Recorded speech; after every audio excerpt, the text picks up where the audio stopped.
Hello, my SSC aspirants. This is my day first of our starting reasoning series, and our first chapter is dice. So, without wasting our time, let's start our chapter.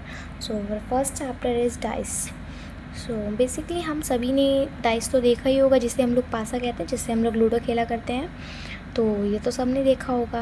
अब dice कैसा होता है, कितने type का हमारा dice होता है, कैसा दिखता है, ये तो सभी जानते होंगे। और कैसा इसके टाइप होते हैं, इसके क्वेश्चंस कैसे आते हैं, कैसे सॉल्व करते हैं, ये सब सबके माइंड में चल रहा होगा ये कि ऐसा क्या होता है, कैसे करते हैं। तो आज ये सब हम लोग इसी ही लेक्चर में जानेंगे कि कैसे हम लोग डाइस के क्वेश्चंस को सॉल्व करते हैं, क्या लॉजिक लगता है, कैसा होता है। तो बिना टाइम वेस्ट किए हम लोग स्टार्ट करते हैं। तो डाइस हमारा कितने सरफेस का होता होगा ये तो सबको पता है कि हाँ मैम इसमें क्या पूछ रही हैं। 6 सरफेस का होता है, ठीक है। लेकिन हम लोग एक टाइम पे तो भाई 6 नहीं देख पाते हैं। भाई हमारे पास डाइस है, लेकिन हम तो इसकी 6 सरफेसेस एक टाइम पे नहीं देख पाते हैं, ठीक है। तो बेसिकली जो है हमारा 6 सरफेसेस का होता है डाइस, ठीक है। 6 सरफेसेस का डाइस होता है हमारा। लेकिन हमें दिखती कहती हैं, कितनी डाइस दिखती हैं। One time we can only see the 3 surfaces, right? मतलब 6 surfaces तो होती हैं हमारी डाइस में, लेकिन एक बार में जब हम लोग पासा से फेंकते हैं तो एक बार में तो हम लोग 3 ही देख पाते हैं कि हम लोग 6 की 6 सरफेसेस एक ही बार में देख लेते हैं। देख पाते हैं? नहीं देख पाते हैं। तो वही बात बताई जा रही है कि 6 सरफेसेस तो होती हैं, पर एक टाइम पे हम लोग 3 सरफेस देख सकते हैं, ठीक है। अब भाई आप कहेंगे मैम इसमें क्या नया बता दिया ये तो सब बच्चा बच्चा जानता है। हाँ, नया तो नहीं बताया है, पर अब कुछ नया होगा कि अब किसी ने ये देखा है कि डाइस कितने टाइप के होते हैं। ये क्या बोल दिया मैम, ये तो हमने कभी नहीं सुना। डाइस तो डाइस होता है, एक ही डाइस देखा है हमने। कौन सी दुनिया में आ गए, 2 डाइस आने लगे, कितने डाइस आने लगे। तो हम बताते हैं रीजनिंग में अगर हम जो क्वेश्चन सॉल्व करते हैं बेसिकली वो 2 फॉर्म के डाइस में सॉल्व होता है। कौन कौन सा? 2 टाइप्स होती हैं डाइस की। फर्स्ट हमारा होता है स्टैंडर्ड डाइस, ठीक। एंड सेकंड हमारा होता है जनरल डाइस, ठीक। इतना जान लिया हमने कि हमारे पास भाई डाइस होता है। डाइस की 6 सरफेस होती हैं, एक टाइम पे 3 देख सकते हैं। और हमारे पास 2 उसके टाइप होते हैं, एक स्टैंडर्ड होता है, एक जनरल होता है। अब आप पूछेंगे मैम स्टैंडर्ड डाइस कौन सा होता है और जनरल डाइस कौन सा होता है, हम कैसे पहचानेंगे? क्या उसका स्टैंडर्ड डाइस का पासा अलग आता है? भाई स्टैंडर्ड डाइस है, क्या ये दूसरे शक्ल का दिखता है? क्या जनरल दूसरे शक्ल का दिखता है? नहीं, हमारे पास डाइस वही होता है, पर हम उसको पहचानते कैसे हैं कि वो स्टैंडर्ड है या वो जनरल है। तो आइए जानते कैसे जानते हैं। तो जो हमारा स्टैंडर्ड डाइस है ये बेसिकली 3 कंडीशंस को फॉलो करता है। कौन सी 3 कंडीशंस होती हैं? फर्स्ट कंडीशन, जो हमारा 1 होता है वो अपोजिट होता है किसके? 6 के, ठीक। और हमारी जो सेकंड कंडीशन है, जो हमारा सेकंड होता है मतलब 2, तो ये 2 जो हमारा होता है ये बेसिकली हमारा 5 के अपोजिट होता है। एंड जो थर्ड कंडीशन है कि हमारा जो 3 होता है यानी 3, तो ये हमारा 4 के अपोजिट होता है, राइट। तो कहने का ये मतलब है कि हमारे जो डाइस है हमारा, अगर हम उसको स्टैंडर्ड डाइस के उसमें देखेंगे तो हमारा फर्स्ट जो है 6 के अपोजिट होना चाहिए, सेकंड जो है 5th के अपोजिट होना चाहिए, थर्ड जो है मेरा 4th के अपोजिट होना चाहिए। तभी हम कह सकते हैं कि ये हमारा डाइस स्टैंडर्ड डाइस है। अगर ये तीनों कंडीशन कोई भी एक डाइस नहीं फॉलो कर रहा है तो वो हमारा स्टैंडर्ड डाइस की कंडीशन में नहीं आएगा। और सबसे इम्पॉर्टेंट बात ये कहने की है कि स्टैंडर्ड डाइस में जो ये अपोजिट नंबर हैं, देख रहे हैं, ये अपोजिट नंबर जो हैं इन दोनों का सम 7 ही आना चाहिए, तभी वो स्टैंडर्ड डाइस माना जाएगा। जैसे 1 कितना है 6, 7 आया, 2 + 5 7 आया, 3 + 4 7 आया। तो बेसिकली कहने का मेरा मतलब ये है कि इन तीनों का सम 7 आ रहा है, इसका मतलब ये स्टैंडर्ड डाइस की कंडीशन फॉलो कर रहे हैं। इसका मतलब कोई भी डाइस अगर वो दोनों में से एक, ऐसा नहीं है कि कोई ऐसी डाइस है तो ये तीनों ही कंडीशन फॉलो एक टाइम पे कर रहा है या फिर ऐसा, तो नहीं, ऐसा कुछ नहीं होगा। कोई भी एक डाइस आप लेंगे, अगर उसमें 1 के अपोजिट 6 बता दिया गया, ठीक, तो इसका मतलब ये नहीं कह देंगे कि अरे ये स्टैंडर्ड डाइस हो गया ना, ये हम नहीं कह सकते। कैसे कहेंगे? कोई भी एक डाइस जब ये तीनों कंडीशन फॉलो करेगा, कोई एक डाइस जब ये तीनों कंडीशन फॉलो करेगा तो ही वो स्टैंडर्डाइज होगा। इनमें से अगर एक भी कंडीशन नहीं फॉलो करता है कोई डाइस, तो वो स्टैंडर्ड की कंडीशन में नहीं आएगा। All clear? तो बेसिकली कहने का मतलब है, if every two opposite surfaces sum equal to 7, so it's called standardise. Okay, clear? अगर इसके अलावा आपका कोई भी डाउट हो तो आप कमेंट सेक्शन में पूछ सकते हैं। अब हमारे पास आता है जनरलाइज। ठीक, जनरलाइज क्या होता है?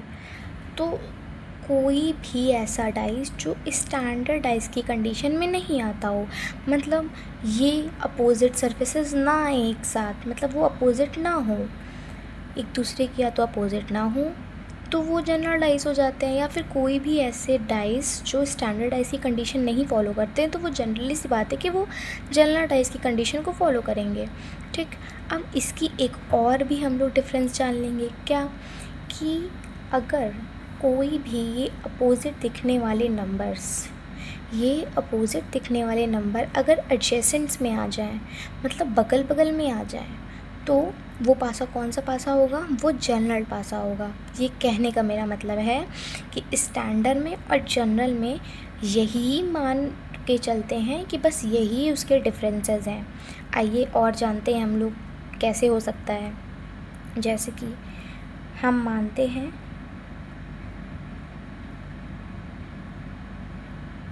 मेरा डाइस ये है, ठीक, मान लिया हमने, और इसको हमने दे दिया 2, 1 एंड 3। ठीक, 3 सरफेसेस हैं, अब दिख रहा है हम लोगों को।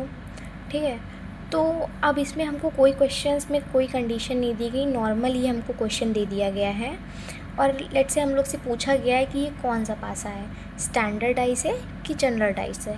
हम लोग से नॉर्मल पूछ लिया गया है कि ये कौन सा डाइस है, हम लोग उसको कौन से डाइस की कंडीशन में लेंगे। तो अब हम लोग कैसे बताएं भाई? क्योंकि 1 के पीछे 5 भी हो सकता है, जिसका अपोजिट है।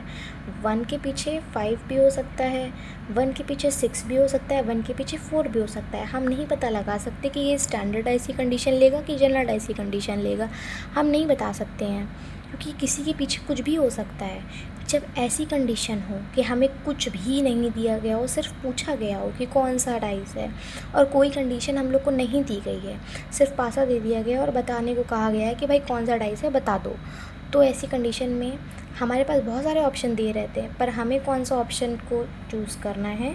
तो एक कांट से करके एक ऑप्शन आएगा, हमें उसमें ही टिक मार्क करना है। ओके, क्यों? क्योंकि हाँ, इसमें हम क्लेरिफाई नहीं कर सकते हैं कि 2 के पीछे 5 ही होगा या 4 के पीछे 3 ही होगा। भाई कुछ भी हो सकता है, हमारे पास 3 नंबर है, वो किसी के भी पीछे आ सकते हैं, हम ये नहीं पता लगा सकते हैं जब तक कि हमें 3 और साइड ना पता लगे। तो ऐसे क्वेश्चन में हम लोग कांट से को ही टिक करेंगे। टिक।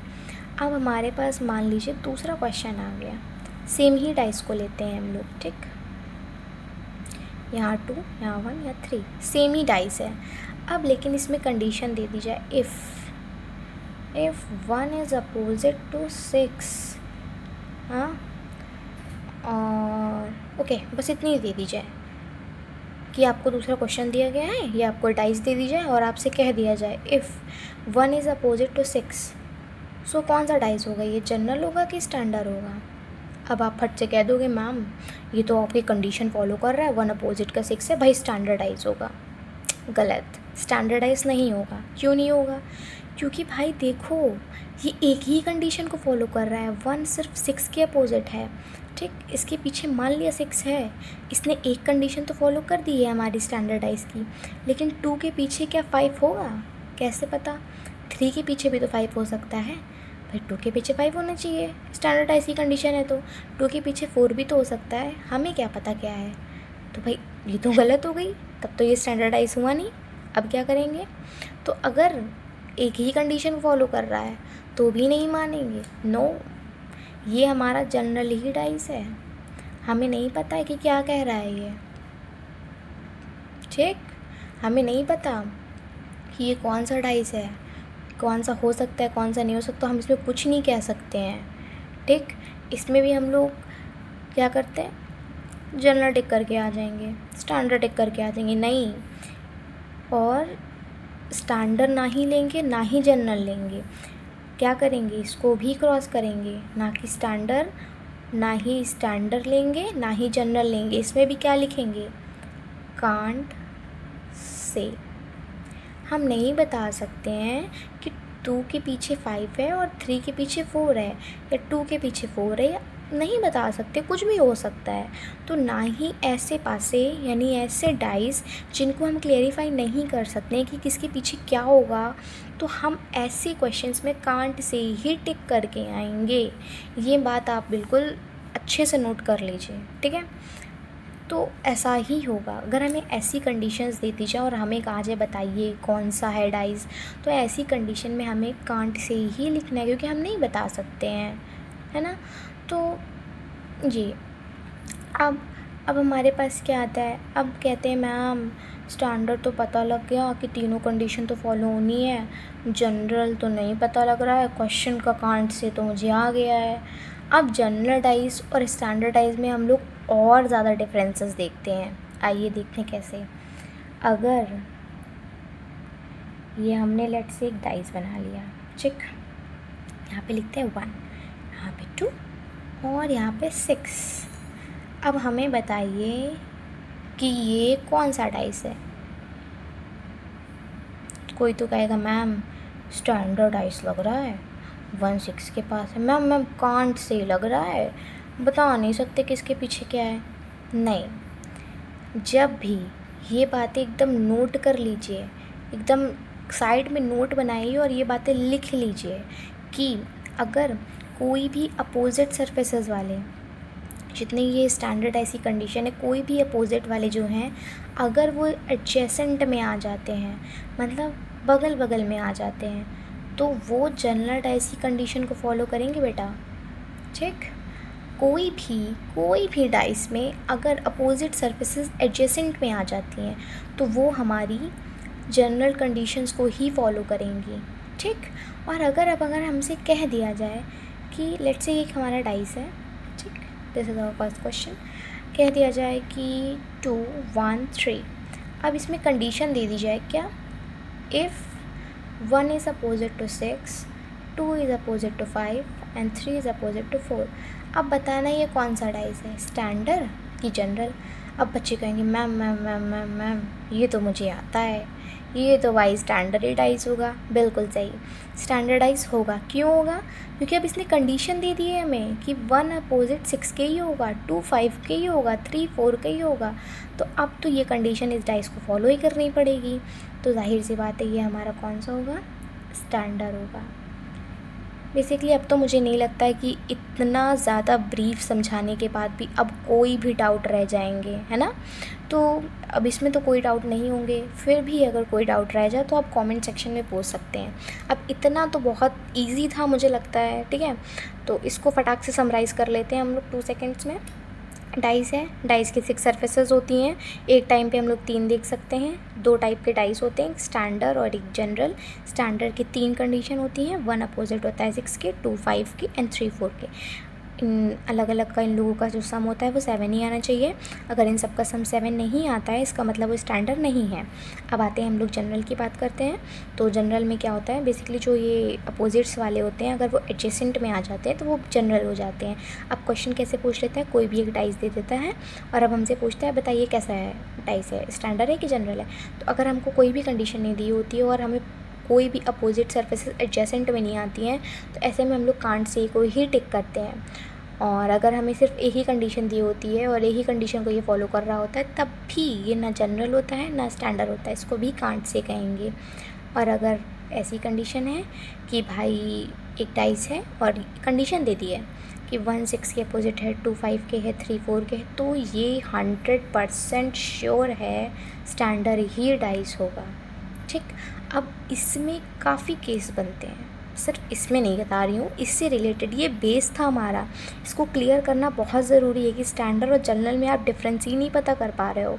अगर ये नहीं आता तो आगे के क्वेश्चन भी आपसे नहीं बनेंगे। इसमें बहुत सारे केसेस बनते हैं क्वेश्चंस के।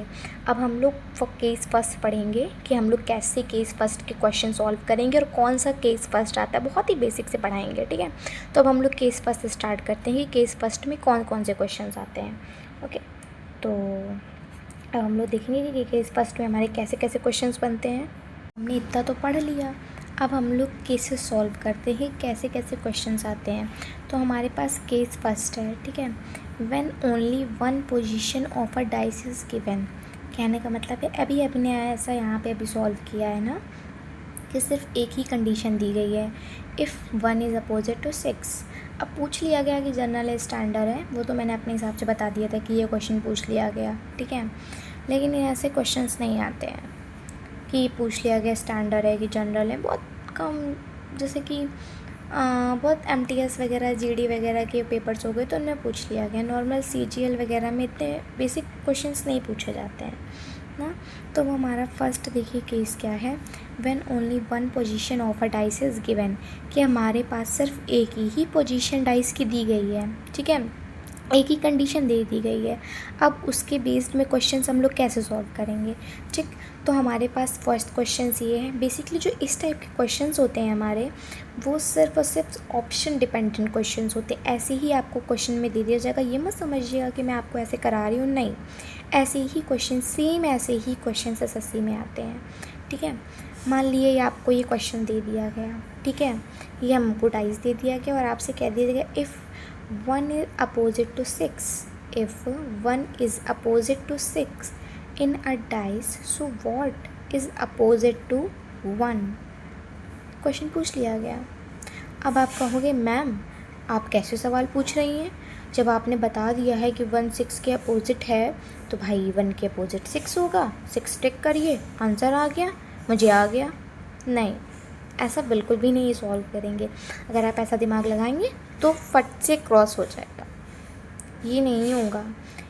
आपने कैसे कह दिया कि 1 6 के अपोजिट है, क्योंकि ये क्वेश्चन में दे दिया गया। अच्छा, क्यों, ये कौन सा पासा हो गया, आप हमें बताइए, ये कौन सा डाइस हो गया जो आपने किस बेसिस पे कह दिया। भाई ये सिर्फ एक ही कंडीशन फॉलो कर रहा है स्टैंडर्ड डाइस के, तो आप ये नहीं कह सकते कि स्टैंडर्ड डाइस है ये हमारा कोई भी डाइस नहीं है। हम इसको कांट से में ही लेंगे ना, हम नहीं कह सकते हैं कि ये जनरल है कि ये स्टैंडर्ड है, क्योंकि ये तीनों कंडीशन जो हमारी, ये 3 नेसेसरी कंडीशंस हैं, इन सबको नहीं फॉलो कर रहा है, ये सिर्फ फर्स्ट वाली को फॉलो कर रहा है। तो बाकी इन दोनों का क्या, तो स्टैंडर्ड तो नहीं है, जनरल। क्या ऐसा हो रहा है कि अपोजिट सर्फेसेस जो हैं वो एडजेसेंट में आ रही हैं, ऐसा हो रहा है क्या, नहीं हो रहा। तो ऐसे क्वेश्चंस में क्या करते हैं, ऐसे क्वेश्चंस में करने की बेसिकली हमारे पास ट्रिक क्या है कि ऐसे क्वेश्चंस को कैसे सॉल्व करते हैं। तो ऐसे क्वेश्चंस का करने का हमारा मेन ये ट्रिक होनी चाहिए, ये जो है, ये तो भाई 3 सरफेसेस बताया था एक टाइम पे दिखती हैं, ठीक है। तो एक टाइम पे जो सरफेसेस दिख रही हैं उसमें हमें क्या दिख रहा है, 1 दिख रहा है, 2 दिख रहा है एंड 3 दिख रहा है। ठीक, अब इनके अपोजिट हमसे पूछा गया है, ठीक, क्या क्या हो सकता है।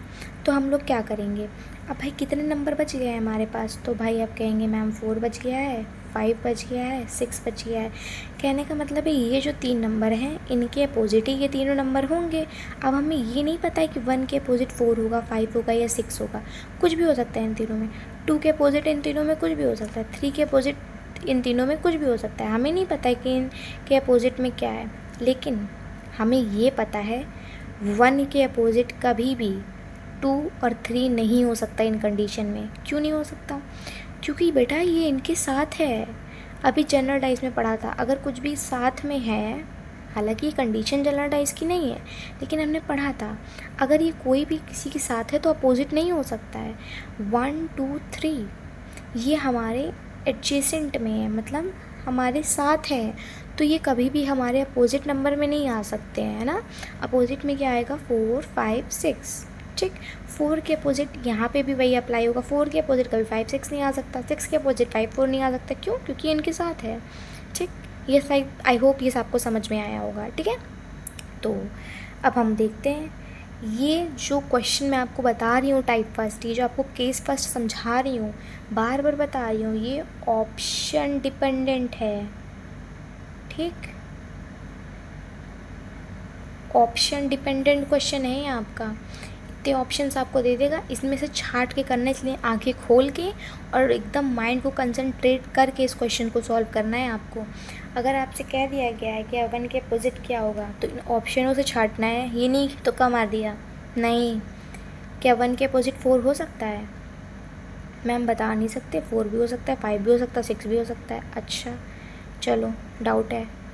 5 के अपोजिट 1 हो सकता है मैम। 1 के अपोजिट 5, मैम 5 भी हो सकता है, 6 भी हो सकता है, 4 भी हो सकता है। इन तीनों में हम बता नहीं सकते।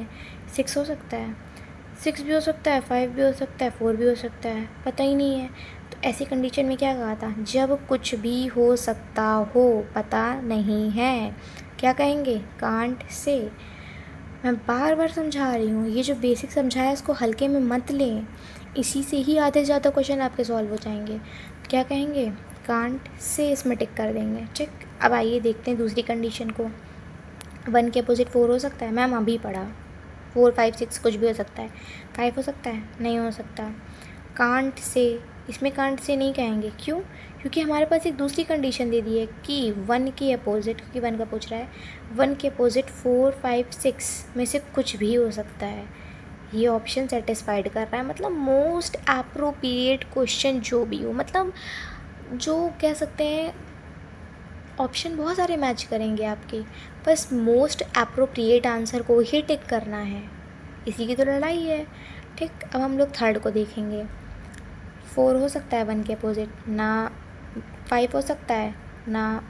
2 हो सकता है क्या? मैम 2 कैसे हो सकता है? 2 को तो उसके साथ में, एडजेसेंट में, अपोजिट में कैसे आ सकता है? 4 और 5 में से कुछ भी हो सकता है ना। जब 6 ऑप्शन में है ही नहीं तो उसकी कोई लड़ाई नहीं, 4 और 5 में से कुछ भी हो सकता है, ठीक। ऐसे ही हम लोग यहाँ पे भी देखेंगे। 4 हो सकता है? मैम अभी पढ़ा, नहीं हो सकता। 6 नहीं हो सकता। 3 मैम कैसे हो सकता है? ये तो इसके साथ है। तो 4 और 6 में से कुछ भी हो सकता है, ठीक। 4 नहीं होगा। 2 मैम कैसे हो सकता है? वो तो इसके साथ है। 3 नहीं होगा। 1 के अपोजिट 1 भी कैसे होगा? अब आप इस कंडीशन में क्या करोगे? मैम 2 3 1, मतलब हर एक ट्रिक को आपको लगा के देख लेना कौन सी अप्लाई हो रही है। 2 3 1, मैम ये सब तो इनके साथ में है, ये तो अपोजिट नहीं हो सकते। अब बचा कौन मेरे पास? मैम 4 बचा, ये हो सकता है, तो इसको ही मार्क करेंगे। अब ये नहीं कहेंगे कि मैम ने कहा था 4 5 6 तो नहीं हो सकता है, तो ये भी नहीं होगा। अरे जब ये तीनों ही कंडीशन रॉन्ग हो रही हैं कि ये इनके साथ में है, तो जाहिर सी बात ये हो सकता है। ये हमारे पास एक हो सकता है, हम लोग इसको एज्यूम करके चल रहे हैं कि हो सकता है। तो जब हमारे पास ये दोनों नहीं हो रहे हैं तो यही होगा, ऐसे करना है। 3 मैम साथ में है, 6 मैम हो सकता है, 5 हो सकता है, 4 ये भी हो सकता है। अब ये हो सकता वाले तो भाई 3 तो भाई कट जाएगा, क्योंकि भाई ये यहाँ पे है, एडजेसेंट में है। अब बचे 6 5 4। अब क्या करें? अब इनमें तो यार मैम किसी को कैसे टिक कर दे मैम, क्योंकि भाई ये भी हो सकता है, ये भी हो सकता है, ये भी हो सकता है। अब तीनों ऑप्शन कैसे टिक कर दे? तो ऐसी कंडीशन में क्या करेंगे? ऐसी कंडीशन सिर्फ इसी क्वेश्चंस के लिए हैं जिनमें कह दिया जाए 1 इज़ अपोजिट टू 6, सिर्फ इन्हीं क्वेश्चंस के लिए। बाकी अगर कोई और क्वेश्चन दूँगी तो कोई और क्वेश्चन में आप ये नहीं कर सकते हो कि मैम 6 में आ रहा है, किसी में भी एक टिक कर दो, नहीं। 1 इज़ अपोजिट टू 6 दिया गया है तो इसमें 6 को ही करेंगे। कब? जब ये कंडीशन दी गई होगी, तब अगर ऐसा क्वेश्चन फंस जाए तो 6 को ही मार्क करेंगे, ठीक। समझ में तो आया होगा। बेसिकली कुछ नहीं करना, ये ऑप्शन डिपेंडेंट ही क्वेश्चन है, इसमें कुछ नहीं करना। आपको जो दिया गया हो उनको लिख लीजिए, उनके अपोजिट क्या होगा, बस इनके अपोजिट को ही लेकर के आपको आंसर छांटने इन सभी ऑप्शंस में से। साथ वाला कभी भी अपोजिट में नहीं होगा, हमेशा एडजेसेंट में होगा, तो इसको तो हमेशा ही निगलेक्ट कर देना है। बाकी ये सब आपको ऐसे सॉल्व करना है। आइए देखते हैं इसका दूसरा क्वेश्चन कैसे सॉल्व करेगा। और ये आप ही को ही बताना है। हमारा ये केस फर्स्ट का सेकंड वाला ये हमारा क्वेश्चन है। अब आप कह देंगे मैम इसमें तो डाइस नहीं दिया गया, 1 2 3 4 लिखा ही नहीं है। तो ऐसा नहीं है कि डाइस में सिर्फ आपको 1 2 3 4, आपको कुछ भी दे सकता है, आपको कोई भी सिंबल दे सकता है, आपको कोई भी अल्फ़ाबेट सीरीज़ के नंबर दे सकता है, कोई भी आपको कुछ भी लिख के दे सकता है, पर डाइस के फॉर्म में होगा, ये मैं बता रही हूँ। और ट्रिक भी यही आपकी लगेगी, ठीक। अब क्या बताया था हमने, अब इस डाइस में A to F, ठीक है, यानी 6 तक, A to F तक आपके सारे अल्फ़ाबेट इसमें हैं, ठीक है। अब इसमें पूछ रहा है अपोजिट टू B, वही ट्रिक लगाते हैं हम लोग, क्या कि हमारे पास इसमें क्या दिया गया है, A दिया गया है, F दिया गया है, D दिया गया है। अब बता दीजिए इसके अपोजिट क्या होगा। जाहिर सी बात है B नहीं दिया गया है, E नहीं है, C नहीं है, तो A F D के अपोजिट B E C, इसमें से कुछ भी हो सकता है। A के अपोजिट B E C में से कुछ भी हो सकता है, F के B C E C में से कुछ भी हो सकता है, बता नहीं सकते हम लोग। और D के अपोजिट कभी भी F और A नहीं होगा, A के F और D नहीं होगा, D के F और A नहीं होगा। क्यों नहीं होगा? क्योंकि ये इसके साथ है, अभी बताया मैंने पहले क्वेश्चंस में। इसको भी वैसा ही सेम सॉल्व करेंगे जैसे हम लोगों ने पहला वाला सॉल्व किया था, ठीक है। तो अब क्या पूछ रहा है, अपोजिट टू B पूछ रहा है, तो B के अपोजिट हमारा क्या C हो सकता है? नहीं मैम, ये तो इसके साथ है। F हो सकता है? हाँ हो सकता है। A हो सकता है? हाँ हो सकता है। तो यानी दोनों हो सकते हैं, तो A और F। मोस्ट अप्रोप्रिएट आंसर को ही ट्रिक करना है, क्योंकि वही ही टिक करना है जो मोस्ट अप्रोप्रिएट आपको लगे। ऐसा नहीं है कि एक है तो उसको कर दें जो बहुत सही लगे, क्योंकि ये ऑप्शन डिपेंड ही हो सकता है। अगर आप एक को भी गलत कर दोगे और आप टिक कर दोगे तो वो एक आपका मार्क्स वहीं पे कट हो जाएगा, ठीक। तो ए का B हो सकता है मैम? हाँ हो सकता है। F हो सकता है? नहीं, F तो नहीं हो सकता क्योंकि वो उसके साथ ही, हाँ मतलब मैम F भी हो सकता है, साथ तो नहीं है, E है साथ में। मैम A भी हो सकता है, F भी हो सकता है, D भी हो सकता है। D हो सकता है? हाँ मैम हो सकता है, B के अपोजिट तीनों ही हो सकते हैं। अब इस कंडीशन में क्या करें, बता तो सकते ही नहीं है, तीनों ही हो सकते हैं। जब ऐसी कंडीशन हो कि तीनों हो सकते हैं, कुछ नहीं कह सकते, या तो मेरे पास ऐसा ऑप्शन हो तो हम इसको मार्क कर दें। जब ऐसा ऑप्शन नहीं है तो कांट से नहीं कह सकते, कुछ भी हो सकता है। अभी मैंने आपको स्टार्टिंग में बताया था। अब मैम ए भी हो सकता है, एफ भी हो सकता है, कांट से क्यों लिखेंगे? कांट से क्यों लिखेंगे आप पहले हमें ये बताइए। कांट से नहीं लिखेंगे, क्यों नहीं लिखेंगे? क्योंकि अब हमारे पास दे दिया गया है, ए भी हो सकता है, एफ भी हो सकता है, डी भी हो सकता है। तीनों कंडीशन मेरे पास जब दी गई हैं तो क्या कहा मैंने, मोस्ट अप्रोप्रिएट, इसी को ही टिक करेंगे, ठीक है। ज़्यादा सूटेबल जो लगे वही करना है, ठीक है, ठीक। अब हमारे पास ये है, सी हो सकता है मैम? सी कैसे हो सकता है, सी तो भाई सी के साथ है ना। तो ई मैम, ई भी नहीं हो सकता क्योंकि ई भी सी के साथ है। अब डी, डी मैम डी तो हो सकता है, कांट से ये कहेंगे। क्यों कांट से कहेंगे? जब मेरे पास एक ही कंडीशन बच रही है, हाँ ये भी हो सकता है, जब एक है, सेम क्वेश्चन है पीछे वाले जैसा, तो इसी को टिक करेंगे। डी मैम हो सकता है, सी मैम नहीं हो सकता, ई मैम नहीं हो सकता, बी तो खुद के कैसे होगा। तो भाई जाहिर सी बात है जब तीनों ही गलत हो गए तो यही वाला, क्योंकि ये हो सकता है, इसके हो सकता है का ये मतलब नहीं है कि हम लोग छोड़ देंगे मैम हो सकता है, पता नहीं है। जब सारी कंडीशन नहीं फॉलो कर रही हैं तो एक तो फॉलो करेगी। ए हो सकता है मैम, एफ मैम हो सकता है, डी हो सकता है, सी तो नहीं हो सकता। इस कंडीशन में क्या करेंगे, अभी पीछे हमने क्या बताया, जब तीनों ही फॉलो कर रही हूँ कि अब तीनों हो सकती है तो मैम किसको टिक करें। उसमें तो आपको मैंने बता दिया था कि भाई 1 इज़ अपोजिट टू 6 दिया हो तो 6 को ही कर देना, यही माना जाएगा। अब इसमें तो ऐसा कुछ नहीं है, अब क्या करेंगे मैम। तो हमने क्या कहा था, ये कंडीशन सिर्फ उसी क्वेश्चंस के लिए थी, अब यहाँ पे कुछ नहीं है। अगर ऐसा कभी हो जाए कि तीनों में से कुछ भी, मतलब कोई भी हो सकता है, क्योंकि तीनों में से कोई भी हो सकता है, ऐसे क्वेश्चन में क्या करेंगे, कोई भी एक मार्क कर देंगे। आप इसको भी मार्क कर सकते हो, इसको भी, इसको भी, इसको भी, किसी का भी आप मार्क कर दोगे आपको उसका मार्क्स मिलेगा, ठीक। आप किसी को भी मार्क कर दोगे आपको उसका मार्क्स मिलेगा, ठीक है, अगर ऐसा क्वेश्चन आ जाता है। ओके, तो आज से हमारा ये केस फर्स्ट इसका ख़त्म हो जाता है इस चैप्टर का। अब हम लोग कल से केस 2 इस चैप्टर में पढ़ेंगे कि इस चैप्टर का केस 2 कैसे बनता है, केस 2 के क्वेश्चंस कैसे आते हैं। सो आई होप आपको मेरी ये पहली वीडियो बहुत अच्छी लगी होगी। अगर आपको मेरी ट्रिक्स एंड पसंद आए तो आप मेरे चैनल को सब्सक्राइब कर सकते हैं, जिससे आपको मेरी जितनी भी न्यू वीडियोज़ आएँ उनका नोटिफिकेशन आप तक पहुंच जाए।